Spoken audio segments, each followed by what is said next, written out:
మీ కుటుంబంలో కూడా చాలామంది మీకు బంధువులు సినిమాలో వచ్చారు. అందులో ఇద్దరు ప్రముఖంగా మీ అబ్బాయి చరణ్ గారు కావచ్చు, మీ సోదరుడు పవన్ కళ్యాణ్ గారు కావచ్చు. వాళ్ళిద్దరిట్లో మీకు నచ్చిన సినిమా ఏముంటుంది?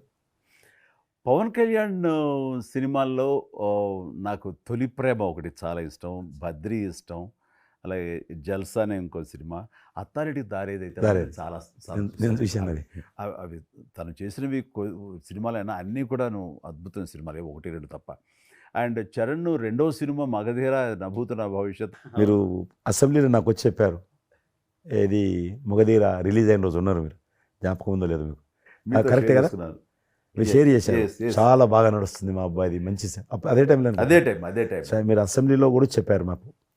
మామూలుగా మాట్లాడుతున్నారు. 'మొగధీర' షేర్ చాలా చేసుకున్నాను. అద్భుతంగా వచ్చింది. చిరంజీవి అని మీరు ఎంత సంతోషపడిపోయారో.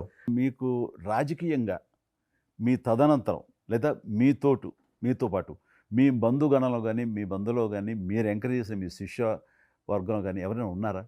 అంటే నేను మా కుటుంబం నుంచి ఎవరిని ప్రోత్సహించలేను. ఎవరన్నా ఇష్టం ఉంటే వాళ్ళు రావాలి ఫ్యూచర్లో. నేను ప్రోత్సహించలే ఎవరిని కూడా.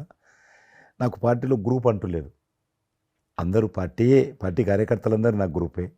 పార్టీయే నా జెండా. ఆ రకంగా నేను ఎవరిని వ్యక్తిగతంగా నా మనిషిని ప్రోత్సహించుకోవడము, లేకపోతే మా కుటుంబ సభ్యులను ప్రోత్సహించడం అనేటువంటిది ఎవరైనా రాజకీయాలు అంటే వాళ్ళ స్వేచ్ఛ. మనం బలవంతంగా తీసుకొచ్చి నిలబెట్టాలనేది నేను జనరల్గా అనుకోలేదు ఇప్పటివరకు అయితే. ఈ ఫ్యూచర్ ఏమవుతుందో చెప్పలేను ఇప్పటికైతే.